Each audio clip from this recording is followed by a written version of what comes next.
اور یہ نبی کریم صلی اللہ علیہ وسلم کی یہ بھی عجیب سنت تھی کہ اگر کسی شخص کے بارے میں کوئی غلط بات علم میں آئی کہ فلاں شخص نے ایسا کام کیا ہے جو اچھا نہیں ہے، غلط ہے، اور اس پر مجمع میں تنبیہ کرنی ہو، اگر خلوت میں تنہائی میں موقع مل جائے تنبیہ کرنے کا، تب تو براہ راست اس سے فرما دیتے تھے کہ بھائی یہ کام اچھا نہیں ہے، ایسا نہیں کرنا چاہیے۔ لیکن اگر وہ بات ایسی ہو جو سارے لوگوں تک پہنچانی ہو اور مجمع کے اندر اس کا تذکرہ کرنا ہو، تو نبی کریم صلی اللہ علیہ وسلم اس خاص شخص کا نام نہیں لیتے تھے،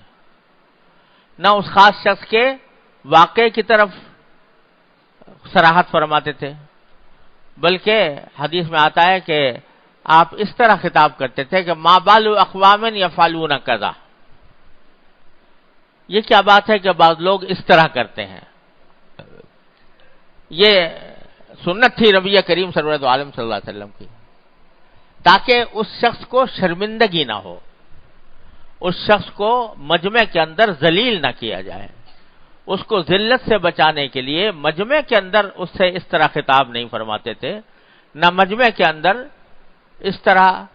بات کرتے تھے جس سے اس شخص کو ندامت اور شرمندگی اٹھانی پڑے اور اپنی وہ ذلت محسوس کرے، اپنی تحقیر محسوس کرے۔ اس واسطے رسول کریم صلی اللہ علیہ وسلم کبھی اس طرح نہیں کرتے تھے کہ بھئی مجمع کا نے کہہ دیا بھئی تم نے ایسا کیوں کیا، ایسا نہیں، بلکہ اس طرح فرماتے ما بال اقوام یفعلون کذا، بعض لوگ کیوں ایسا کرتے ہیں، بعض لوگ کہہ کر مسئلہ بتا دیتے تھے، تنبیہ بھی ہو جاتی تھی اور کسی کی تذلیل بھی نہیں ہوتی تھی۔ تو اس سے معلوم ہوا کہ اگر کسی بندے کی کسی غلطی پر متنبہ کرنا ہو اور اس کو سمجھانا ہو کہ فلاں کام غلط ہے، تو ایسا کوئی طریقہ اختیار نہیں کرنا چاہیے جس سے وہ اپنی تذلیل محسوس کرے۔ مجمع کے اندر اس کو ڈانٹ دیا، مجمع کے اندر اس کی غلطی پر متنبہ کر دیا، جس سے اس کو اس کی دل آزاری ہوئی یا اس کو برا لگا، اس کی تذلیل ہوئی، اس کو ذلت اٹھانی پڑی، تو یہ طریقہ اصلاح کا نہیں ہے۔ اگر کہنا ہے اسی سے کہنا ہے تو تنہائی میں کہے، اور تنہائی میں بھی اخلاص کے ساتھ، محبت کے ساتھ، دلسوزی کے ساتھ کہے، یہ نہیں کہ بلا کر ڈانٹنا شروع کر دیا، اور اسی طرح مجمع میں اس کو ذلیل نہ کرے۔ ہمارے حضرت حکیم الامہ قدس اللہ تعالی سرہ نے مواعظ میں ایک بڑی خوبصورت بات ارشاد فرمائی کہ حدیث میں آتا ہے کہ المؤمن مرآت المؤمن، ایک مومن دوسرے مومن کا آئینہ ہوتا ہے۔ کیا معنی؟ کہ جیسے اگر کسی شخص کے جسم پر، اس کے چہرے پر کوئی داغ لگا ہوا ہے، کوئی عیب ہے، تو آئینہ اس کو بتا دیتا ہے کہ تمہارے چہرے پر فلاں عیب ہے یا فلاں داغ لگا ہوا ہے۔ اسی طرح ایک مومن دوسرے کے اندر کا کوئی غلطی ہے، اس کے اندر کوئی داغ لگا ہوا ہے، تو دوسرا مومن اس کو بتا دیتا ہے کہ تمہارے اندر یہ بات ہے، اس کی اصلاح کر لو۔ تو حدیث میں مومن کو مومن کا آئینہ قرار دیا۔ تو ہمارے حضرت حکیم الامت قدس اللہ تعالی سرہ نے فرمایا کہ یہاں مومن کو مومن کا آئینہ قرار دیا، اس کے اندر یہ سبق بھی ملتا ہے کہ آئینہ جو ہے وہ اسی شخص کو بتاتا ہے جس کے اندر عیب ہے، جو اس کے سامنے کھڑا ہوا ہے، اس کو بتا دیتا ہے کہ تمہارے اندر یہ عیب ہے، تمہارے چہرے پر یہ خرابی ہے۔ دوسروں سے نہیں کہتا پھرتا، وہ آئینہ دوسروں سے کہتا نہیں پھرتا کہ بھائی فلاں کے اندر یہ عیب ہے۔ اسی طرح مومن بھی جب کسی کے اندر عیب دیکھے، کوئی غلطی دیکھے، تو اس کا کام یہ ہے کہ خود اسی کو بتائے اور دوسروں سے کہتا نہ پھرے کہ اس کے اندر فلاں عیب ہے۔ تو اس لیے اس بات کا بڑا لحاظ رکھنے کی ضرورت ہے۔ ہم سب کو یہ بات پیش آتی ہے، کبھی کسی دوسرے شخص کی کوئی بات ناگوار ہوتی ہے یا غلط محسوس ہوتی ہے، تو اس کا اہتمام کرنا چاہیے کہ اس کو محبت سے تنہائی میں سمجھایا جائے.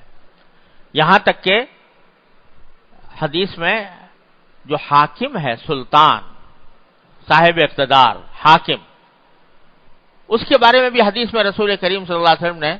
یہ ارشاد فرمایا کہ اگر اس کی کوئی غلطی تمہیں دیکھی ہے یا اس کو متنبہ کرنا ہے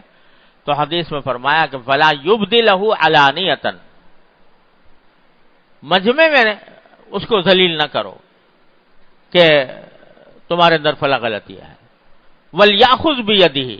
بلکہ اس کا ہاتھ پکڑ کر تنہائی میں لے جا کر اس سے بات کرو. یہ عام اصول رسول کریم صلی اللہ علیہ وسلم نے بیان فرمایا، جس میں عام طور سے بڑی ہم لوگوں سے غفلت ہوتی ہے. اس کے نتیجے میں اصلاح کے بجائے فساد پھیلتا ہے. اور مجمع میں بھی اگر کبھی ضرورت پیش آ جاتی ہے، اس وجہ سے ضرورت پیش آ جاتی ہے کہ اس غلطی پر عام لوگوں کو متنبہ کرنا ہے کہ وہ بھی اس غلطی میں مبتلا نہ ہوں، تو اس کے لیے بھی رسول کریم صلی اللہ علیہ وسلم نے یہ طریقہ بتا دیا کہ بھئی نام نہ لو کسی کا، یہ کہہ دو کہ ما بالو اقوام یفعلون کذا. کچھ لوگ ایسے ہیں جو یوں کہتے ہیں، تاکہ لوگوں کو غلطی کا بھی پتہ چل جائے اور اس کی اصلاح بھی ہو جائے اور کسی کی تذلیل بھی نہ ہو. تذلیل کرنا پیش نظر نہیں ہے. اگر کسی کے اندر کوئی غلطی ہے تو اس پر ترس کھانا چاہیے، اس پر رحم آنا چاہیے کہ یہ غلطی میں مبتلا ہے، نہ یہ کہ اس پر غصہ کرنا شروع کر دو. جو کسی غلطی میں یا عیب میں ہے شرعی دینی اعتبار سے، تو وہ ایسا جیسے ایک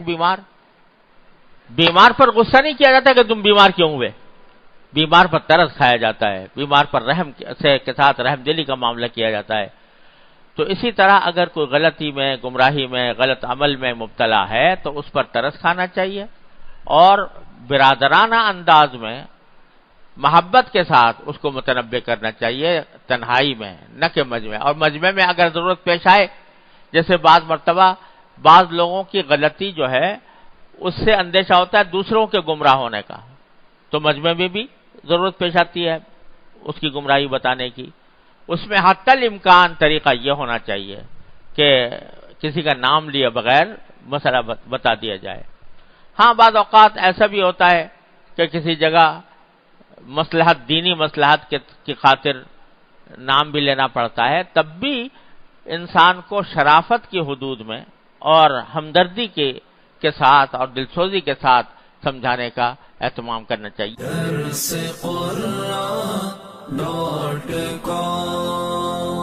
www.darsequran.com